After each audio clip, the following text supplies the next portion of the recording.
during this interview, Katt Williams makes the statement that him and Ludacris were at an Illuminati meeting and that only one of them could wear the pointy sideburns and that one person was going to get 20 movies with $200 million, 20 movies at $10 million apiece, and it ended up not being Katt Williams. Why do you think Katt had said that Ludacris was in the Illuminati? And Luda did not confirm nor deny. No, nobody has denied anything Katt has said, but I haven't seen anybody deny it. Said, oh yeah, but they got the side-by-side joke. So he got big receipts for that. Yeah. And I think Katt was ready for that one. That's a no-brainer. And nobody else, I mean, Luda has helped me tremendously. For sure. I have benefited off Luda's existence. Hey. First, Luda was a radio personality in Atlanta. One of the hottest, him and Poon Daddy, Chris Love and Poon Daddy show. And I'm the man. I'm the man in Atlanta. I'm strong. So my partner went and bought the comedy club from the white guy, from Gary Abdul, who owned Atlanta Comedy Theater now. He owned Uptown. Him and Earthquake owned Uptown before. Oh, wow. And they fell out. And the club split. Earthquake went to L.A. And got his sitcom. And Gary ran the club, and then his partners, who own the Uptown Comedy Club now, Bridge, they couldn't get along. So when you bringing people into your company, they'll vote your ass out. So you have to watch these splits. But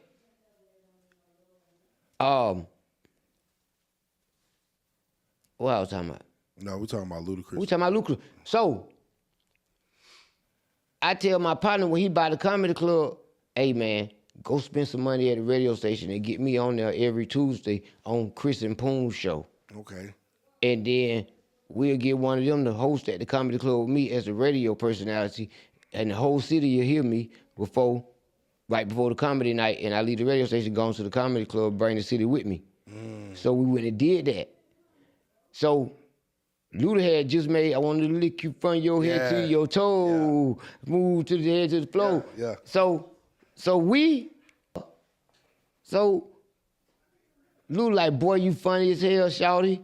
He like, man, I want you to come every Tuesday.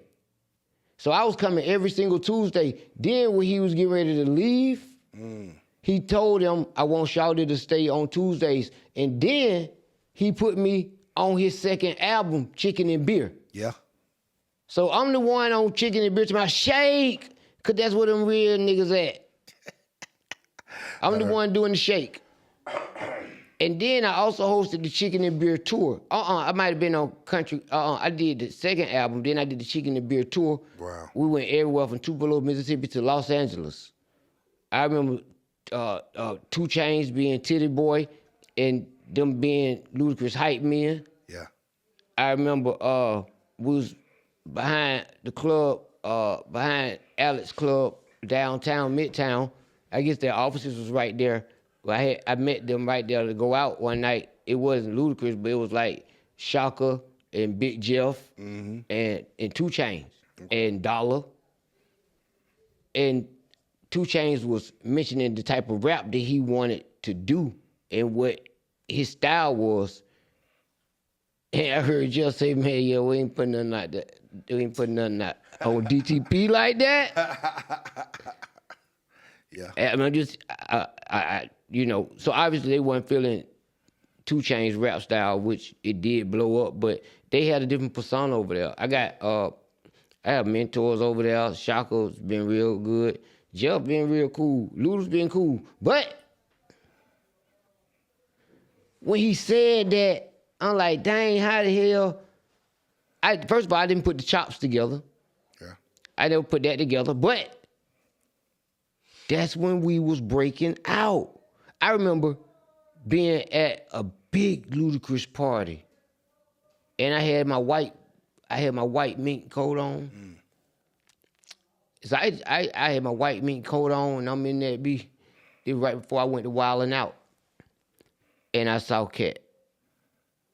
No, it's probably about 2 years before I went to Wildin' Out.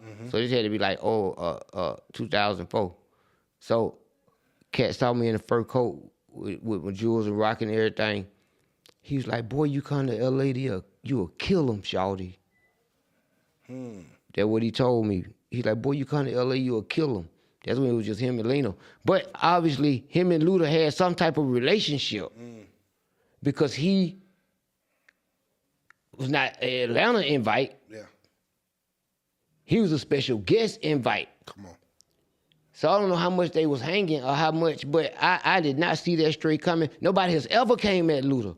Luda's name has not really been tainted. Even when Shaka went through what Shaka went through, they did not drag Luda into that. For sure. But for Katt to come like that, and then that was one of the most severe stabs because he brought the man's wife into it. Now, I got a beautiful wife. I love my wife. I've dated a lot of women. All women have some type of insecurities.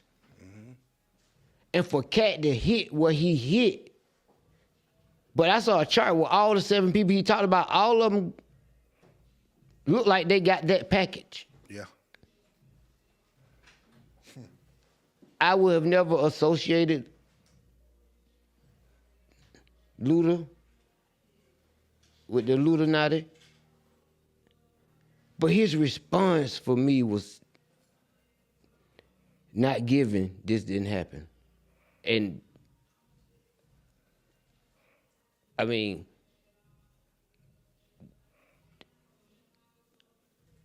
both of my homeboys, Yeah. that's, if I had to be a referee, that's what I would say. Oh, boy. There it is. Ah, man, I think we got out of this interview Hey pretty man, safe. between Charleston White and Katt Williams, they all say we look alike. I'm gonna have to go get security. Man, listen. They gonna think I'm one of them. I think Katt took a page out of Charleston White's handbook. I think so. I think Katt Williams took a little something No, out of Rat I'm sure he Williams. studied Rat Williams. I'm sure he studied. I'm sure he did his homework because Charleston White was the most talked about man For sure. on the internet For sure. before 48 hours and count ago. For sure. But that's how a real king stepped down off his throne and addressed the people. Yeah, he did that. For the people, by the people. When you the people's champ, you're going to always have a lane.